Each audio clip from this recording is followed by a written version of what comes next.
Leon, ainda de joelhos, saúda a boneca, referindo-se a ela como a Grande Mãe Terra. Mais ao fundo, os integrantes da Guilda Fênix observam a interação do Cavaleiro de Outro Mundo com a divindade que encarna o brinquedo de palha.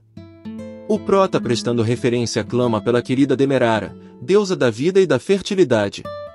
A bonequinha de pé sobre o altar improvisado esboça um sorriso largo, talvez pela sua confecção ou apenas por refletir a amabilidade da deusa. Então interage com Leon, afirmando que aquele mundo também está sendo invadido pelo mal, constatando a contaminação da terra.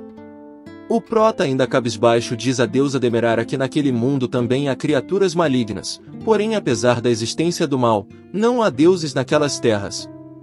Leon, voltando-se de soslaio para o líder da Guilda Fênix, demonstra seu receio à deusa, de que a visão daqueles porcos inferiores e vulgares possam macular os olhos da querida Demerara.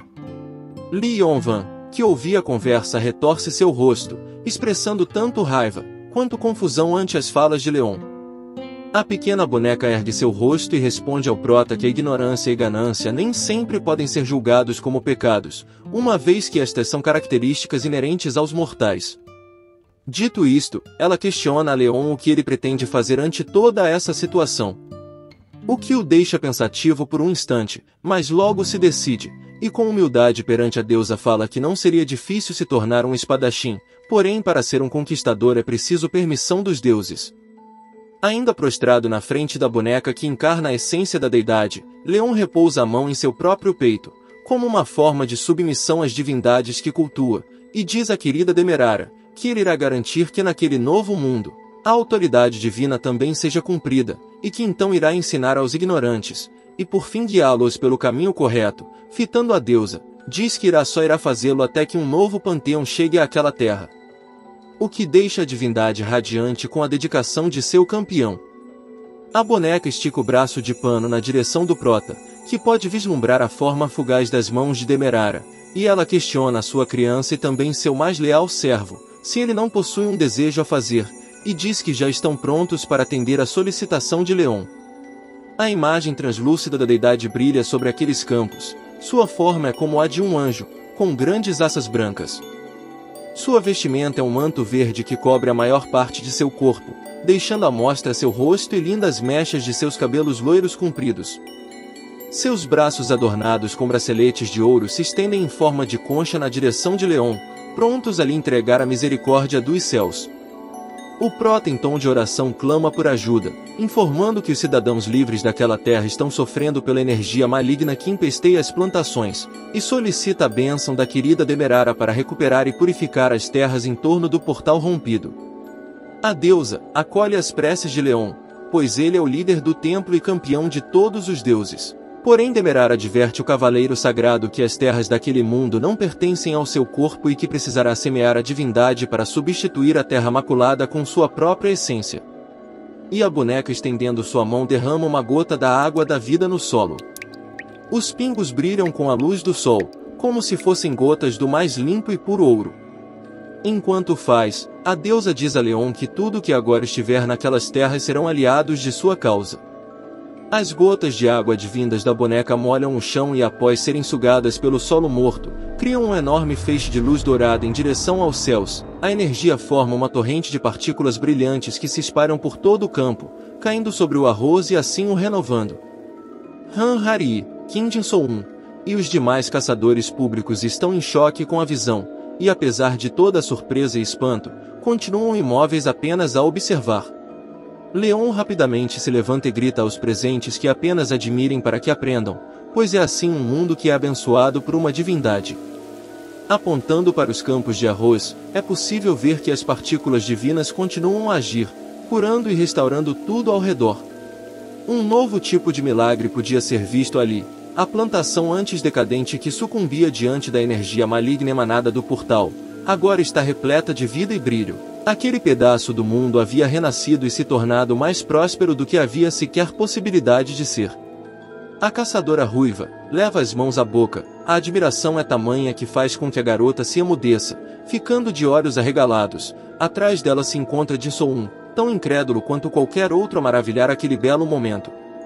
E no centro de tudo está Leon, em pé com os braços semi-abertos, frente ao altar improvisado com a bonequinha de palha que abriga a querida Demerara. Então o prota diz a todos que aquela terra fértil é a prova de uma promessa eterna. Aparentemente nem todos estavam felizes com a situação. Lee, líder da Guilda Fênix, segura em suas mãos um ramo de arroz, porém é evidente em seus olhos e rosto o ódio dirigido ao prota. Então, numa tentativa tola e desesperada de refutar o que acabará de ver, tenta dissuadir todos os presentes, gritando que a plantação é venenosa, uma vez que surgiu a partir de magia. Deixando Leon completamente furioso, ainda mais quando o caçador desonesto afirma ter certeza do que está dizendo. O prota parece querer trucidar o líder da Fênix, seu olhar é mortal, e a sede de sangue que emana é insana. Porém recupera a compostura e diz que as plantações foram abençoadas pela divindade, então não poderiam ser venenosas.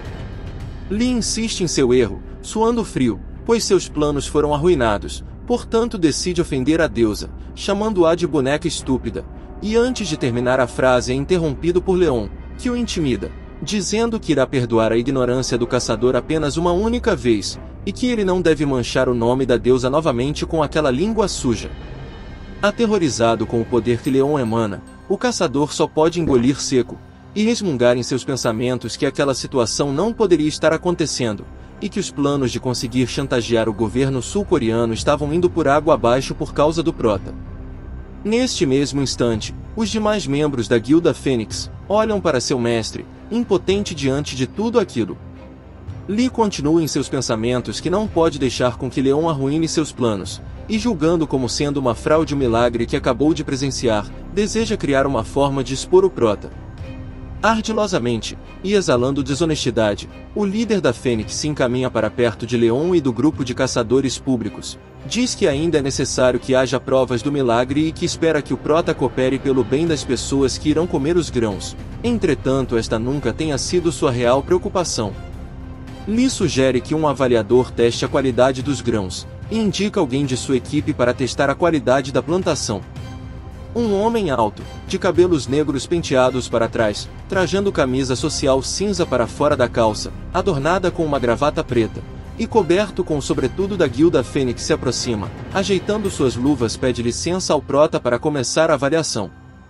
Ele conjura seus poderes, enquanto o líder sorri satisfeito. Uma luz azul emana das mãos do avaliador, e uma aura de mesma cor começa a cobrir parte da plantação que está em sua frente. O resultado começa a surgir para o homem, e suando frio com o que está vendo, exclama espantado que não teria como ser verdade. Uma tela de sistema é apresentada, informando que o grão se trata de arroz abençoado, cujo rank é raro, e a descrição para o grão é a seguinte: arroz abençoado pela divindade Demerara, a deusa da vida e fertilidade. Até doenças de terceiro grau serão curadas com o consumo contínuo deste arroz.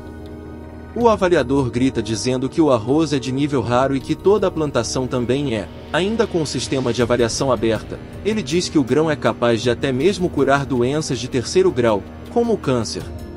A afirmação deixa todos boquiabertos, principalmente Harii, que segura alguns ramos em sua mão enquanto grita perguntando se é sério. Leon, com uma cara ríspida, encara a ruiva, e responde seu questionamento com um sonoro sim.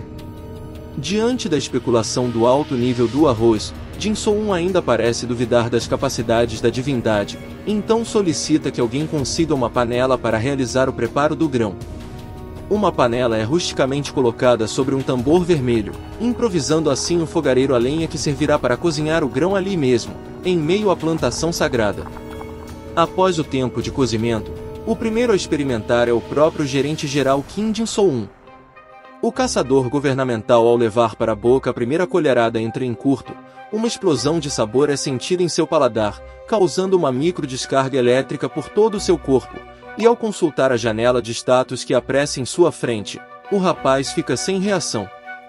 A notificação do sistema diz o seguinte sobre o arroz feito da planta abençoada: taxa de recuperação de estamina aumentada em 100 por minuto. Taxa de recuperação de mana aumentada em 50 por minuto. Duração do efeito, 8 horas. Após ler o que a janela lhe dizia, Jin So-un diz que o alimento é como um melhoramento. E ele não acredita que como um mero arroz pode ser equivalente a um reforço que custa no mínimo 3 milhões de wons por frasco. Cerca de R$ 1.100 na cotação atual. Os demais membros da associação do governo coreano também estavam saboreando a refeição sagrada, e ficaram igualmente maravilhados com os efeitos. Han Hari a fundo gritava pelo gerente em um tom de urgência, e se aproximando de forma eufórica, reporta-se a Jin So-un dizendo que fez uma descoberta bombástica, mas antes dela continuar, o chefe a interrompe, pedindo para que ela não fale de boca cheia. A garota ruiva engole a comida, sentindo imenso prazer, então ela retoma de onde parou, dizendo ter ficado curiosa e por isso comeu um inseto. No momento em que a ruiva faz esta revelação, Jin So-un lhe lança um olhar de espanto, misturado com repulsa e nojo, e gaguejando repete em tom inquiridor o que ela havia acabado de dizer. Ela pouco se incomoda com o que o chefe pensa, e rapidamente responde que após comer o bicho, ela recebeu um aprimoramento. Assim que ela acaba de falar, Jin So-un fica espantado com o que acabará de ouvir, tal como os outros membros que ouviam a conversa. O gerente geral fica alarmado, pois a bênção propagada pela divindade Demerara estava por todas as partes da plantação, não apenas nos grãos, mas literalmente em tudo. Então chega à conclusão que é natural que tudo que esteja naquelas terras possuam bênçãos e condições de gerar aprimoramentos, como o caso do inseto.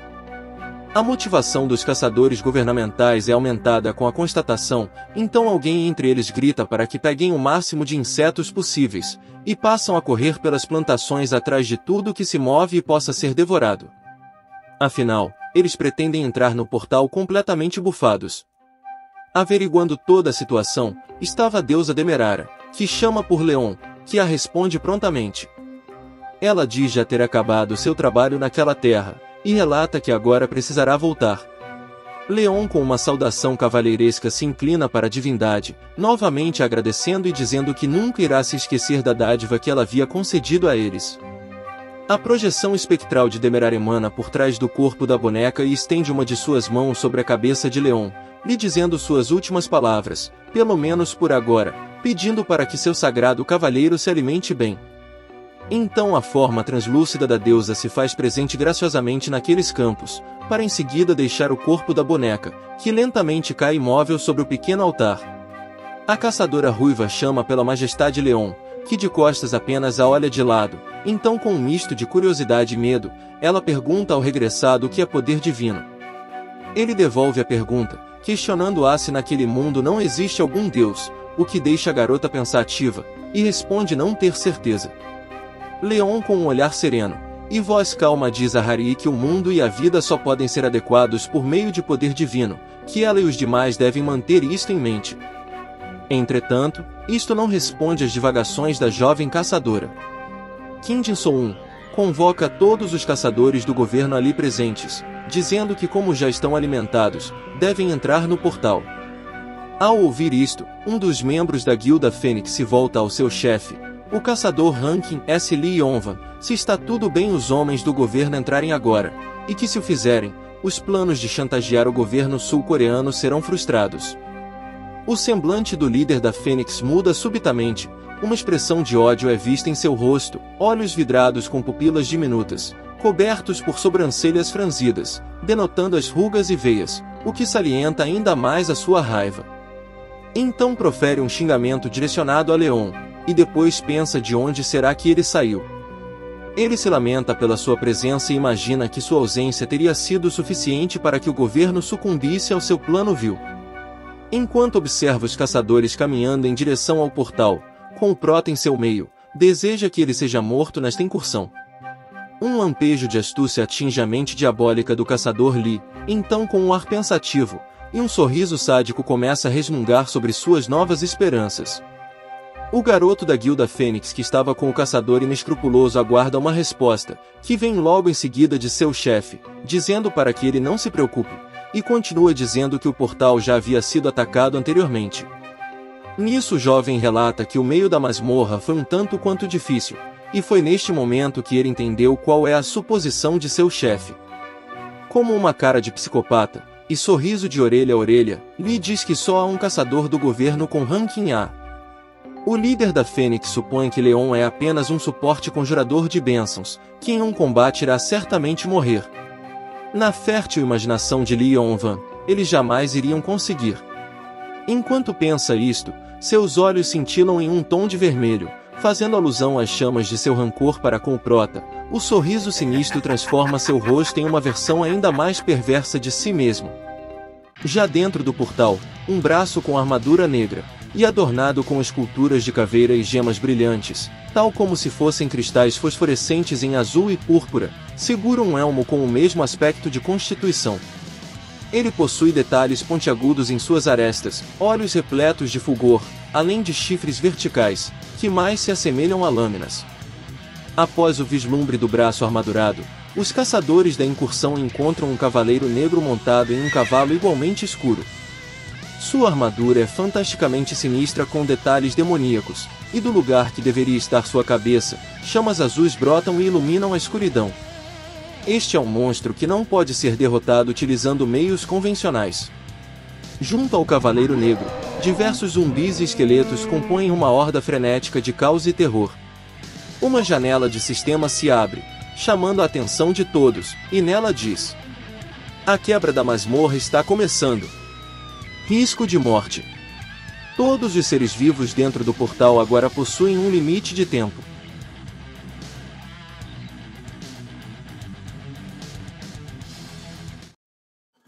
Olá, meus nobres companheiros, como vocês estão? Primeiramente, eu quero pedir desculpas pela demora em trazer uma continuação, mas eu tive alguns percalços que impediram de eu estar aqui o quanto antes. Eu quero agradecer imensamente aos inscritos que assistem, curtem e comentam nos vídeos. E também quero pedir àqueles que não são inscritos para fazê-lo. Dá uma moral aí, é de graça e vai me ajudar demais. Uma outra coisa. Nos 2 primeiros vídeos, minha garganta não estava muito legal. Foi por isso que eu acabei utilizando um narrador de inteligência artificial. Daí dei sequência no vídeo da parte 3 e agora da parte 4, utilizando o mesmo recurso. Porém, eu queria saber de vocês se preferem que os vídeos do Rei Cavaleiro sejam com o narrador da AI ou se preferem que seja a minha própria voz. Aí vocês podem ir no campo dos comentários e me dizer o que preferem.